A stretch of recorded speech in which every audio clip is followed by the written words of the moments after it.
Ah, Il y a deux choses, c'est-à-dire, c'est pas parce que tu fais du sport que tu vas pas réussir à l'école. Enfin, moi je pense, hein.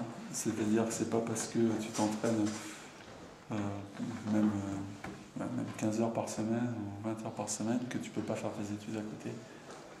C'est pas vrai. Voilà. Après, c'est une question d'organisation, voilà, de volonté aussi. Mais, c'est pas le sport qui empêche de faire des études, hein, je pense pas. Jusqu'à un certain niveau. Hein. oui. Après, il y a études et études sport et sport de haut niveau, études de haut niveau aussi. Hein, donc voilà. C'est-à-dire qu'un nageur qui veut faire, je sais pas, médecine ou. C'est compromis. Des fois, c'est compliqué. Quoi. Ouais. On voit souvent des jeunes qui sont vraiment très forts déjà à notre âge. Ouais. Et qui ne perdurent pas derrière. Ouais, voilà. Après, ils ne progressent plus et ils régressent. Mais ça, je pense que c'est lié plutôt En fait, c'est pour ça que moi j'aime bien mettre en place ce que je pense être ce qu'il faut faire techniquement pour faire du haut niveau. Parce que souvent, ce qu'on observe, c'est qu'il y a des nageurs qui progressent vite, mais ils ont pas.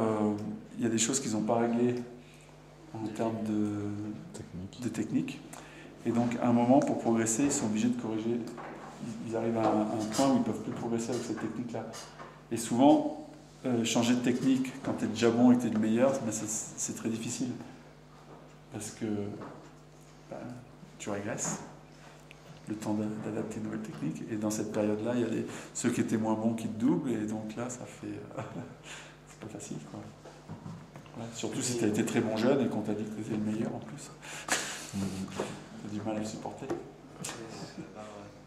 Des limites, à un moment, il peut vraiment plus rien donner. Enfin, il fera tout le temps les mêmes perfs. À quel moment on atteint ses limites? Ouais, voilà. Mais peut-être jamais. Enfin, Est-ce que vous avez déjà eu un nageur qui... Ouais, bah, au bout d'un moment, oui. Mais les limites, elles sont plus d'ordre, j'allais dire, psychologique par rapport à l'approche de l'activité que par rapport à l'entraînement. Moi, je pense que dans l'entraînement, on peut progresser énormément. Sauf qu'à un moment donné, est-ce qu'on supporte encore l'entraînement? Quelles sont les techniques qu'il faut mettre en œuvre pour aller vite dans chaque nage? C'est un peu ce qu'on a dit tout de suite. Mais... Dans chaque nage? En papillon. Ouais. En fait, les grands principes, c'est, enfin, moi je suis très catho. Moi aussi, c'est se propulser, c'est appuyer sur l'eau pour s'éjecter et se profiler au maximum pour glisser le plus possible. Voilà. Donc, les principes techniques, c'est ça, oui, c'est envoyer l'eau dans la bonne direction, se servir de la main, de l'avant-bras, pas seulement des mains pour prendre les appuis. Voilà, c'est se profiler au maximum. Voilà, être le plus grand possible. Voilà, c'est ces principes-là. Et après, tout ça, ça se met en œuvre avec l'entraînement et les exigences de l'entraînement, et puis la musculation à côté aussi. Moi, j'en avais une. À partir de quand vous considérez qu'un entraînement est réussi? À partir de quel moment vous pouvez dire à votre nageur l'entraînement, il a été réussi quand du commencement à la fin, quoi. Qu'est-ce que les exigences pour eux, pour leur rappeler de l'arrivée au bassin jusqu'à la fin, qu'est-ce que vous leur demandez, quoi? Alors, quand est-ce qu'un entraînement est réussi? Souvent, moi, quand je fais un entraînement, c'est-à-dire quand je construis un entraînement, il y a plusieurs parties dans l'entraînement. Il y a surtout une partie principale pour laquelle moi j'ai les objectifs que je veux pour chaque nageur. C'est-à-dire il a une série, je sais que ce nageur-là, je veux qu'il nage à telle vitesse avec tant de mouvements. Voilà. Je lui dis pas forcément. Hein. Je lui dis pas à chaque fois. Et l'objectif que j'ai sur ma feuille, c'est pas forcément ce que je lui demande non plus. Voilà. Mais par contre, s'il fait mieux que ce que j'ai marqué sur ma feuille, en général. Kylian? Je veux savoir si vous encadrez beaucoup de personnes. Combien? 9 nageurs. 9 nageurs. Ouais.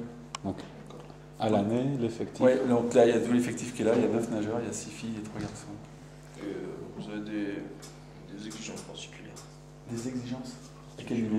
Bah, Quel- par rapport aux nageurs. Pour qu'ils arrivent à Technique, l'INSEP, Technique ou même ce qu'on voulait dire hier, au niveau de l'organisation, de l'approche des séances, quelles sont les exigences que vous demandez aux nageurs Ouais, alors moi pour ma philosophie d'entraînement, moi, je suis comme ça, c'est comme ça que je le conçois, c'est-à-dire que si on veut faire du haut niveau, ça doit déjà dépendre de l'athlète. C'est-à-dire, c'est pas l'entraîneur qui peut faire que le nageur soit un sportif de haut niveau si le nageur n'en a pas vraiment envie. Donc pour moi, c'est vraiment important que le nageur soit motivé et qu'il sache pourquoi il est là et pourquoi il s'entraîne. Voilà. Je suis pas là pour... et je vais pas crier sur un nageur ou engueuler un nageur tous les jours pour qu'il vienne s'entraîner, quoi. S'il veut pas s'entraîner, il s'entraîne pas et puis il fait pas du haut niveau, quoi. Donc c'est déjà quelque chose au départ qui est important, c'est que le nageur il sait pourquoi il est là et il sait pourquoi il vient s'entraîner et voilà. Donc après, à partir de là, on met en place un certain nombre de processus d'entraînement avec des exigences à l'entraînement. On a beaucoup. Enfin, après, il y a des exigences techniques sur des points particuliers qui me semblent importants. Voilà. Mais en fait, l'entraînement, comme je l'aborde, moi, c'est... enfin, de manière générale, en début d'année, on va mettre en place une technique de nage qui, moi, me semble être ce qu'il faut mettre en place pour faire du haut niveau. Voilà. Donc, je ne sais pas si, si je peux rentrer dans le détail, mais c'est des choses assez simples. Hein. C'est qu'on doit nager la tête immergée, qu'en pape, on doit rentrer la tête avant les bras, enfin, un certain nombre de choses comme ça. On doit envoyer, on doit prendre appui sur on doit sentir l'eau dure et puis on doit l'accélérer, l'envoyer vers les pieds, et pas vers le haut. Ni vers le bas. Le mec l'a envoyé vers les pieds. Pardon, un truc tout simple. C'est-à-dire quand on est debout sur terre, on dit envoyer de l'eau vers l'arrière. Envoyer de l'eau, vous l'envoyez vers l'arrière. Donc vous êtes organisé depuis votre naissance en fait, pas depuis que vous savez tenir debout. Donc ça fait un paquet d'années quand même. Comme ça. Donc si on vous demande d'envoyer de l'eau vers l'arrière, ou d'amener les bras vers l'arrière, vous allez faire ça. Sauf que quand vous êtes à l'horizontale, vous envoyez l'eau vers le haut. Et en fait, pour avancer, il faut l'envoyer là, vers les pieds. Voilà. Enfin, c'est des petites choses comme ça, quoi. Voilà, donc on travaille beaucoup là-dessus. Et donc tout mon travail, c'est d'essayer de faire comprendre aux nageurs, ça aux nageurs. C'est dur, non? De faire comprendre? Ouais. Parce que s'il n'arrive pas... Bah oui, c'est de faire comprendre. Voilà. Donc il y a des exercices, hein. On fait des situations, on met en place un certain nombre de choses, jusqu'au moment où le nageur arrive à le comprendre. Une fois pour moi, quand il l'a compris, c'est quand il a réussi à le faire. Une fois. À partir du moment où il a réussi à le faire une fois, il l'a compris. Donc à partir de ce moment-là, c'est à lui de mettre en application tout le temps. Voilà. Donc, par contre, moi je suis là pour lui rappeler. Mais bon, jusqu'à un certain point, hein, parce qu'au bout d'un certain moment, si le nageur il n'est pas capable de se prendre en charge à ce niveau-là, il ne peut pas faire du haut niveau non plus. Donc voilà. Et donc à partir de là, il va mettre en place une façon de nager. Et donc cette façon de nager, s'il fait ce que je lui demande techniquement, qu'il arrive à mettre en place tout ça, normalement, il doit nager plus vite avec moins de coups de bras que ce qu'il faisait avant. Voilà. Et donc, j'observe un peu à quelle vitesse et avec combien de mouvements il nage.